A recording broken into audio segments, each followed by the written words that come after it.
اسلام کی نشر و اشاعت میں بے شمار لوگوں نے اپنی اپنی جانیں قربان کی ہیں، بہت ساری جانیں گئیں اسلام کو پھیلانے میں۔ مذہب اسلام کی تبلیغ میں بے شمار لوگوں نے اپنی اپنی جانیں دی، لیکن سب سے انوکھی جو شہادت تھی وہ حضرت امام حسین کی، کے ساتھ شہید کیا گیا۔ عزیزان محترم، انسان اپنی بھوک پیاس برداشت کر لیتا ہے، لیکن اگر بچے بھوک اور پیاس سے تڑپ رہے ہوں تو بچوں کی جو بھوک اور پیاس ہے نا انسان کو پاگل بنا دیتی ہے۔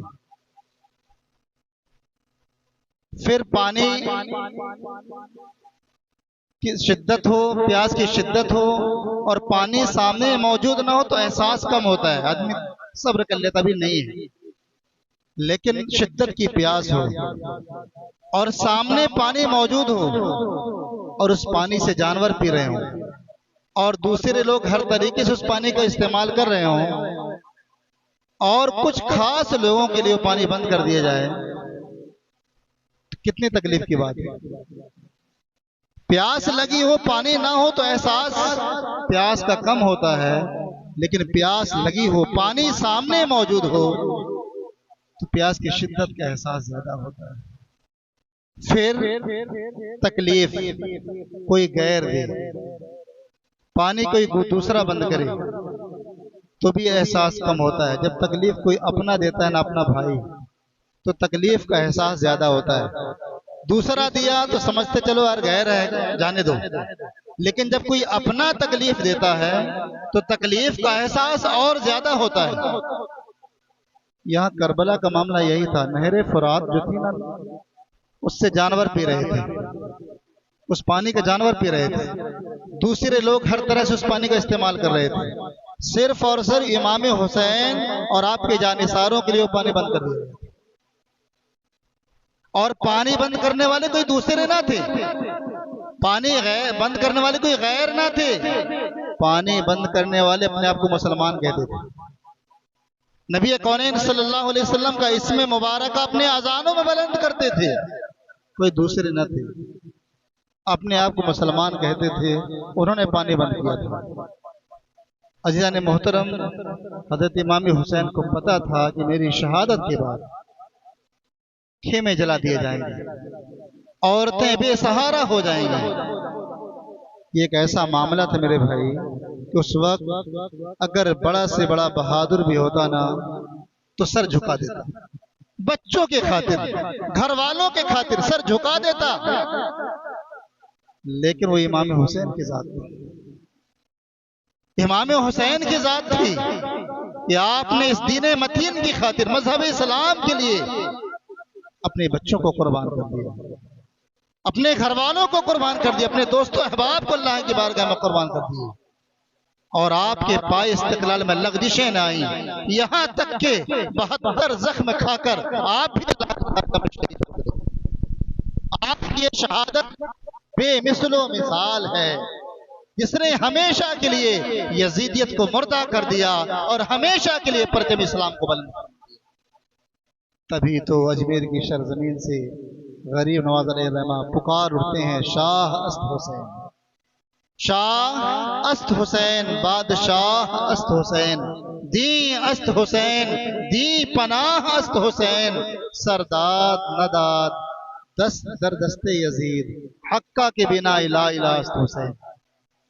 شاہ است حسین، حسین شاہ ہے، حسین شاہ ہیں، بادشاہ است حسین، حسین بادشاہ ہیں، دی است حسین، حسین دین ہے، دی پناہ است حسین، حسین دین کو پناہ دینے والے ہیں، سر داد نہ داد، سر دے دیا مگر نہ دیا، سر دے دیا مگر نہ دیا، دست در دست یزید، اپنے ہاتھ کو یزید کے ہاتھ پر، سر دے دیا مگر نہ دیا، اپنے ہاتھ کو یزید کے ہاتھ پر، حقہ کے بنا لا الہ است حسین۔ حق تو یہ ہے، سچ تو یہ ہے کہ لا الہ کی بنیاد امام حسین، لا الہ کی بنیاد امام حسین ہے۔ عزیزان محترم، امام حسین کی شہادت بے مثل و مثال، آج جو یزیدی ہے نا، جو امام حسین کو غلط ٹھہراتے ہیں، یزید کو سچا بتاتے ہیں نا، ان کے یہاں بھی جب بچہ پیدا ہوتا ہے نا تو کوئی بھی جو یزیدی ہے وہ بھی اپنے بچوں کا نام یزید نہیں رکھتا۔ پورے روئے زمین کا محاسبہ کر لیں آپ، پورے روئے زمین کا محاسبہ کر لیں آپ، کوئی بھی بندہ نہیں چاہتا، یزیدی بھی نہیں چاہتی کہ ان کے بچوں کا نام یزید ہو۔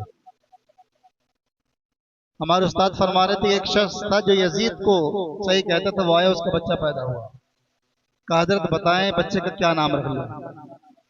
حضرت فرماتے ہم نے کہا یزید رکھ لو، یزید رکھ لو کیونکہ یزید تم کو پیارا ہے۔ کہا حضرت آپ ایسا نام بتا رہے ہیں کہ یزید ایک ایسا نام ہے کہ پورے روئے زمین کے لوگ لعنت بھیجتے ہیں، اگر میں دھوکے سے یزید نام رکھ لیا تو محرم میں اگر کہیں سے گزر گئے تو اس کا جینا حرام ہو جائے گا کہ یزید جا رہا ہے، یہ یزید جا رہا ہے۔ تو حقیقت تو یہ ہے کہ جو یزیدی ہیں وہ بھی اپنے بچوں کا نام یزید رکھنا پسند کرتے، حقیقت یہی ہے۔ امام حسین کی شہادت بے مثل و مثال، آپ نے پرچم اسلام کو بلند فرمایا۔ اور عزیزان محترم جو شہید ہے نا، شہداء کی زندگی پڑھو آپ، الحمدللہ شہداء کی زندگی پڑھیں آپ، بے مثل و مثال، ایک ہی لمحے میں اللہ تبارک و تعالی زمین کی پستی سے آسمان کی بلندیوں کو پہنچا دیتا ہے۔ اور شہید مرتے نہیں، شہید زندہ ہے، الحمدللہ شہید زندہ ہیں۔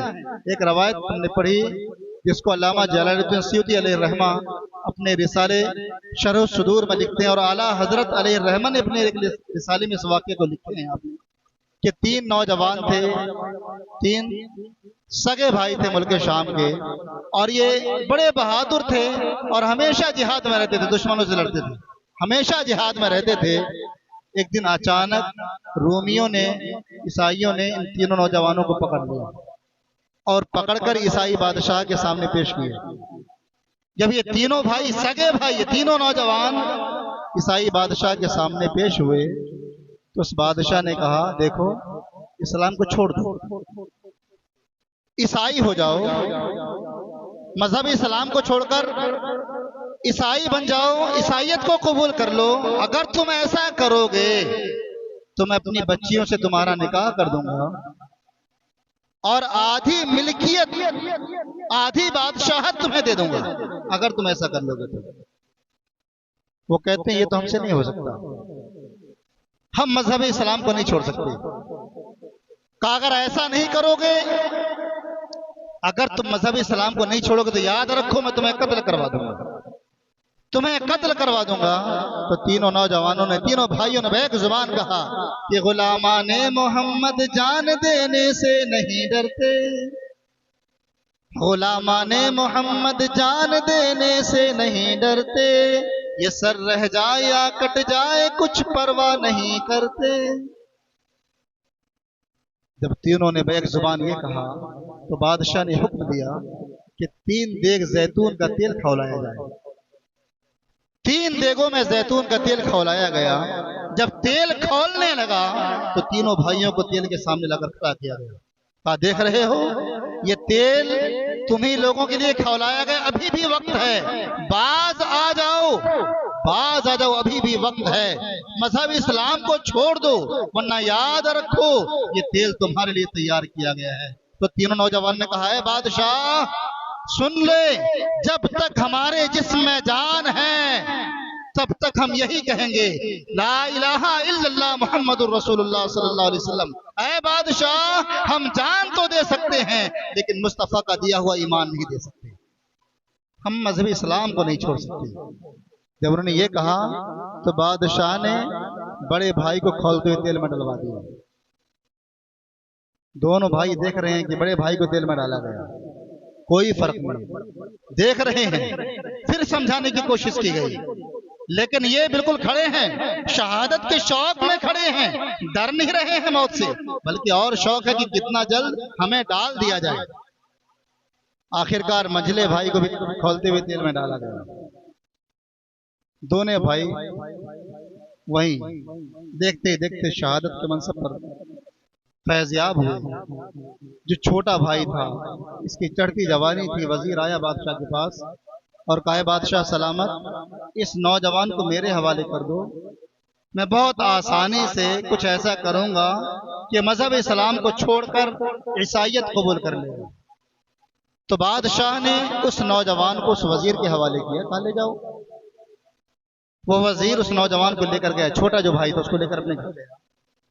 اس وزیر کے گھر میں ایک خوبصورت لڑکی تھی، اس کی بڑی خوبصورت لڑکی تھی، لے گیا اور اس نوجوان کو ایک الگ کمرے میں رکھا۔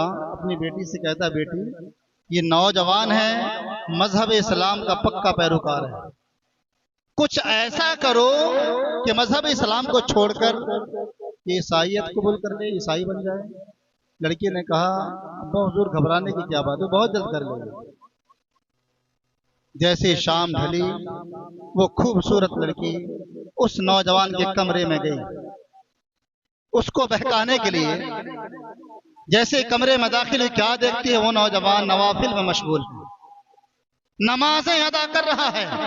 رات بھر وہ خوبصورت لڑکی اس نوجوان کے کمرے میں بیٹھی رہی، لیکن ایک پل کے لیے بھی وہ اس نوجوان نے نظر اٹھا کر بھی اس خوبصورت لڑکی کی طرف دیکھا نہیں۔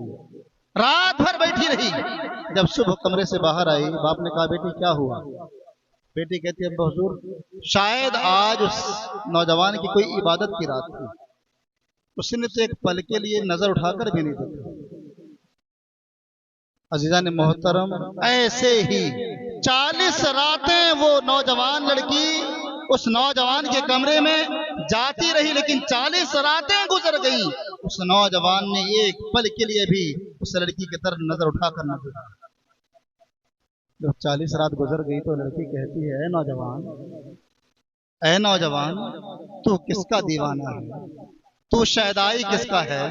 ارے میں وہ ہوں کہ جس کی ایک جھلک دیکھنے کے لیے لوگ بےتاب ہیں، لوگ بے قرار ہیں، اور 40 راتیں مسلسل ہو گئیں، تو نے ایک پل کے لیے میری طرف نظر اٹھا کر نہیں دیکھا۔ تو شیدائی کس کا ہے، تو دیوانہ کس کا ہے، یہ تو بتا۔ وہ نوجوان کہتا ہے میں مصطفیٰ کے جام محبت کا مست ہوں، میں مصطفیٰ کے جام محبت کا مست ہوں، یہ وہ نشہ نہیں جسے ترشی اتار۔ تو وہ لڑکی کہتی ہے پھر تو جس کا شیدائی تو ہے اس کا شیدائی مجھے بھی بنا۔ اور وہ لڑکی صدق دل سے پڑھتی ہے لا الہ الا اللہ محمد الرسول اللہ صلی اللہ علیہ وسلم، مذہب اسلام میں داخل ہوتی ہے، استبل میں جاتی ہے، 2 گھوڑے لے کر آتی ہے، ایک گھوڑے میں وہ خود سوار ہوتی ہے، ایک گھوڑے میں وہ نوجوان سوار ہوتا ہے، اور کہتی یہاں سے ہمارا نکلنا بہتر ہے۔ وہ وہاں سے نکل پڑتے ہیں۔ ابھی کچھ ہی دور گئے تھے کہ پیچھے سے گھوڑے کے ٹاپوں کی آواز سنتے ہیں کہ گھوڑوں سے کوئی پیچھے سے آ رہا ہے۔ کچھ ہی دور بڑھے تھے کہ وہ جو آواز آ رہی تھی گھوڑوں کی بالکل قریب آ گئی۔ مڑ کر دیکھتے ہیں تو کیا دیکھتے ہیں، جو پیچھے سے آنے والے گھوڑوں سے ہیں، گھوڑ سوار ہیں، یہ کوئی اور نہیں ہے۔ وہ نوجوان کیا دیکھتا ہے کہ وہ میرے دونوں وہی بھائی ہیں جس کو میرے سامنے کھولتے ہوئے تیل میں ڈالا گیا تھا۔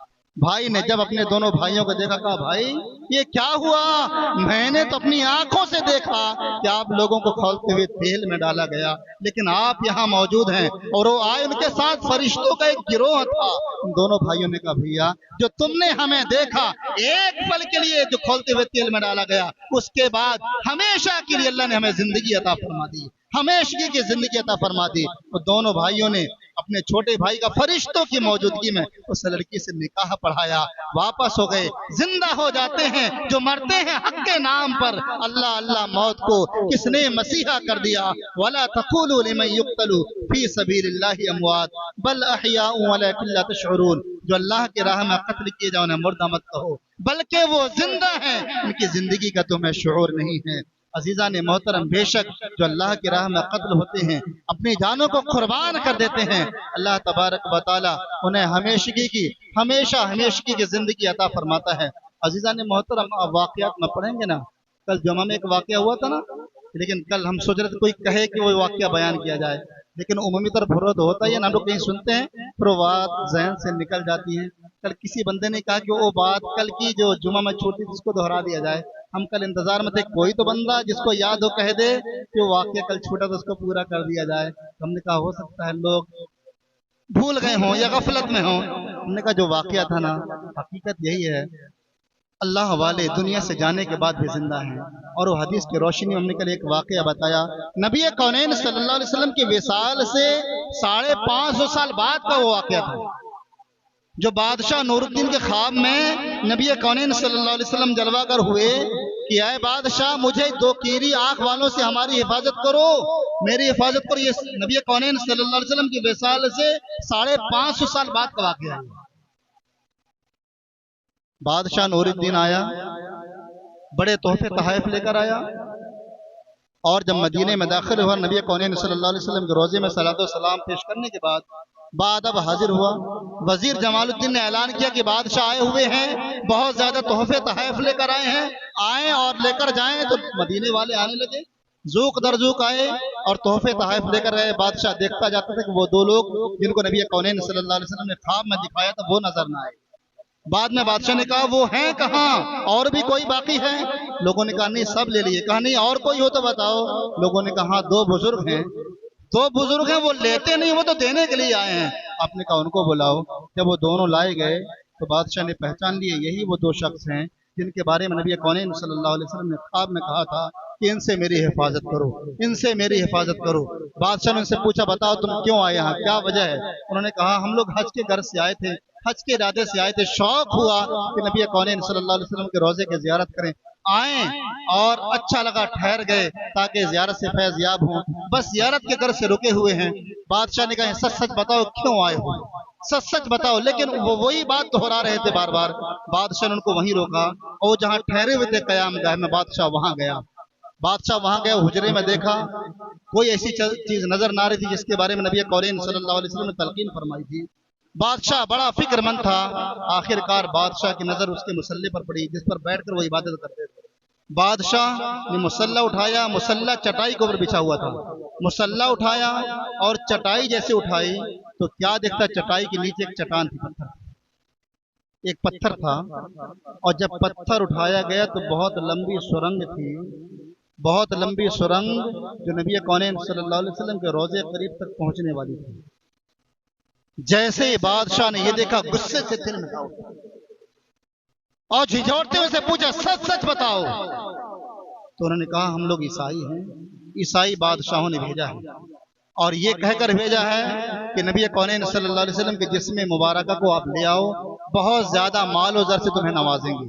تو سرنگ بنا رہے تھے، سرنگ بنا رہے تھے تاکہ نبی کونین صلی اللہ علیہ وسلم کے جسم مبارکہ کو نکال کر لے جاتے۔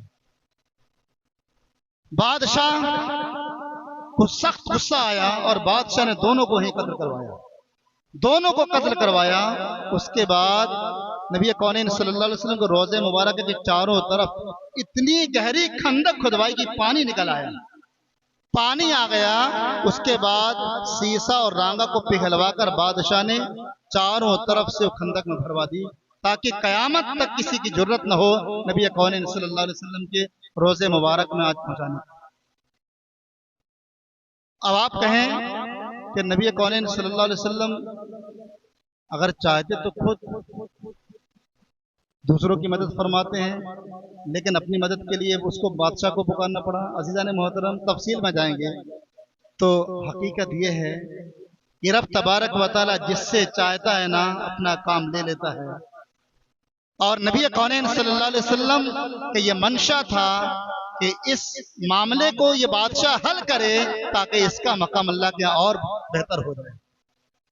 اور حقیقت یہ ہے کہ ہم چاہتے ہیں نا کہ ہم کچھ کریں گے، اللہ جس سے چاہتا ہے اس سے مدد لے لیتا ہے، اللہ جس سے چاہتا ہے اس سے مدد لیتا ہے۔ آپ نے دیکھا نا غزہ پر حملہ ہوا، مسلم کنٹریاں دیکھ رہی تھی مسلمان ہاتھوں میں چوڑیاں پہنے ہوئے تھے مسلم کنٹریاں، لیکن اللہ نے جس سے چاہا مدد لیا۔ جس کو ہم کہتے ہیں نا یہ اپنا نہیں ہے، اللہ نے اس سے مدد لی۔ اللہ جس سے چاہے مدد لے لے، اللہ جس سے چاہے مدد لے لے۔ حقیقت یہ ہے آپ دین میں رہیں اور کوشش یہ کریں کہ اللہ ہم سے دینی خدمات لیتا رہے، اللہ ہم سے اچھا کام لیتا رہے۔ آپ نہیں کریں گے، یہ اللہ کا گھر ہے، اللہ کا گھر ہے۔ آپ نہیں آباد کرو گے، اللہ کسی ایسے کو لائے گا جو آباد کرے گا۔ آپ یہ نہ سوچو ہم کریں گے تو آباد ہوگا، یا ہم کچھ کریں گے تو کسی کی مدد ہوگی، نہیں، یہ ہماری سوچ غلط ہے میرے بھائی۔ اللہ کا گھر ہے، اللہ کو کس سے آباد کرنا وہ بہتر جانتا ہے۔ اللہ کا گھر ہے. عزیزان محترم شہید زندہ ہیں الحمدللہ. ابھی 1933 کا ایک واقعہ 1933 کا شاہ فیصل اول یہ عراق میں بادشاہت کے موقع پر بادشاہت کی عراق پر 1933 میں شاہ فیصل اول کے خواب میں نبی کونین صلی اللہ علیہ وسلم کے صحابی حضرت حذیفہ رضی اللہ تعالیٰ عنہ 1933 کا واقعہ اخبارات میں چھپا تھا, پیپروں میں خوب چھپا اس سمے, اور ریڈیو وغیرہ سے خبر عام ہوئی تھی. 1933 میں حضرت حذیفہ رضی اللہ تعالیٰ عنہ شاہ فیصل اول کے خواب میں آئے اور کہا اے بادشاہ اے شاہ فیصل مجھے اور جابر ابن عبداللہ کو اپنی اپنی قبروں میں بہت دقت ہو رہی ہے. دریائے دجلہ کا پانی میری قبروں میں بہت زیادہ آ رہا ہے اور جابر ابن عبداللہ کی قبر میں بہت زیادہ نمی آ گئی ہے, لہذا تم کچھ ایسا کرو کہ ہم لوگوں کو ہماری قبروں سے نکال کر کسی دوسرے مقام پر منتقل کرو. یہ خواب میں حضرت حذیفہ رضی اللہ تعالیٰ عنہ شاہ فیصل اول کے آئے. خواب سے بیدار ہوا, پھر حکومت کے کاموں میں الجھ گیا, کچھ نہ کر سکا, پھر دوسری رات سویا. پھر خواب میں یہی حضرت حذیفہ نے فرمایا کہ ہمیں ہمارے جسموں سے وہاں سے قبروں سے نکال کر دوسری جگہ منتقل کیا جائے. لیکن یہ کام کوئی آسان تو تھا نہیں. یہ کام بھائی مقدس جسموں کو صحابہ کے جسموں سے نکالنا کوئی معمولی کام تو ہے نہیں. تو بادشاہ صاحب فیصل نے اس پر غور نہ کیا بلکہ اس کو ٹالا. تو تیسری رات حضرت حذیفہ رضی اللہ تعالیٰ مفتی اعظم عراق کے خواب میں آئے اور ان کے خواب میں آپ نے فرمایا 2 راتوں سے مسلسل ہم شاہ فیصل اول کو تلقین کر چکے ہیں کہ ہمیں ہماری قبروں سے نکال کر دوسری جگہ منتقل کیا جائے, لیکن اس پر کوئی عمل نہیں ہو رہا ہے. تم جاؤ اور شاہ فیصل سے کہو. تو مفتی اعظم عراق جیسے یہ خواب آیا صحابی رسول کا, وہ فوراً وزیر اعظم کے پاس گئے. وزیر اعظم مطلب پردھان منتری. وزیر اعظم عراق کے پاس گئے اور ان کو لے کر شاہ فیصل اول کے پاس آئے اور کہا کہ نبی کونین صلی اللہ علیہ وسلم کے صحابی حضرت حذیفہ خواب میں مجھے ایسا ایسا فرمائے ہیں اور یہ کہے ہیں 2 رات مسلسل آپ کی بھی خواب میں ہیں. تو شاہ فیصل اول کہتا بے شک آپ سچ کہہ رہے ہیں کہ میرے خواب میں بھی نبی کونین صلی اللہ علیہ وسلم کے صحابی حضرت حذیفہ رضی اللہ تعالیٰ آئے اور انہوں نے مجھے تلقین کی کہ ہمیں ہمارے قبروں سے نکال کر دوسری جگہ منتقل کیا جائے, لیکن میں کیا کروں, حکومت کے کام ہیں, الجھنے ہیں, یہ میری بس کا تو نہ تھا. آپ مفتی صاحب جائیں اور دیکھیں, اگر آپ فتویٰ صادر کریں گے تو میں بہت جلد مقدس جسموں کو نکالنے کا انتظام کروں گا. تو مفتی اعظم عراق وزیر اعظم شاہ فیصل اول یہ گئے اور حضرت حذیفہ رضی اللہ تعالیٰ اور حضرت جابر رضی اللہ تعالیٰ کے مزار مبارکہ کا مشاہدہ کیا. دیکھا تو بے شک دریائے دجلہ کا پانی آ رہا تھا اور پانی بڑھتا جا رہا تھا. اگر بہت جلد اگر منتقل نہ کیا جاتا تو پانی جسم مبارک جسموں کو بہا لے جاتا. دیکھا تو مفتی صاحب نے فتویٰ صادر کیا کہ ہاں بے شک ان جسموں کو نکال کر دوسری جگہ منتقل کیا جائے. جب مفتی اعظم نے فتویٰ صادر کیا کہ دونوں مبارک جسموں کو نکال کر دوسری جگہ منتقل کیا جائے تو اس کے لیے تاریخ طے کی گئی کہ وہ تاریخ ہوگی 10 ذی الحجہ یعنی خاص بقرعید کے دن. خاص بقرعید کے دن یہ دونوں مقدس جسموں کو نکالا جائے گا, دوسری جگہ منتقل کیا جائے گا. جب یہ خبر اخبارات میں عام ہوئی, اعلان ہوا, تو چونکہ حج کے لیے چاروں طرف سے لوگ گئے تھے, حج کا یہ زمانہ تھا, حج کے تو جو حجاج کرام تھے جو جانے سبوں نے یہ عریضہ پیش کیا کہ تاریخ بڑھائی جائے تاکہ ہم لوگ بھی ان مقدس جسموں کو دیکھ سکیں. تو تمام لوگوں کے جب عریضہ پیش کیا تمام لوگوں نے تو تاریخ بڑھا دی گئی اور وہ تاریخ 10 کے بجائے 20 ذی الحجہ کر دی گئی کہ 20 ذی الحجہ کو انشاءاللہ عز و جل ان مقدس جسموں کو نکال کر دوسری جگہ منتقل کیا جائے گا. عزیزان محترم یہ 2 صحابی تھے, یاد رکھیے گا, حضرت حذیفہ اور حضرت جابر ابن عبداللہ. 1933 کا واقعہ ہے. 1933 ابھی 100 سال بھی مکمل نہیں ہوئے. 1933 کا واقعہ ہے جب ان مقدس جسموں کو نکالنے کی جب باری آئی. 1933 کا واقعہ انشاءاللہ عز و جل اس کے آگے کل اپن اس واقعے کو پورا کریں گے اور انشاءاللہ عز و جل اختصار میں حضرت سیدنا صدیق اکبر, حضرت فاروق اعظم خلفۂ اربعہ کے تعلق سے انشاءاللہ عز و جل گفتگو ہوگی. ہم یہ چاہتے ہیں کہ ہم جشن غوث الورا مناتے ہیں، خوب منائیں.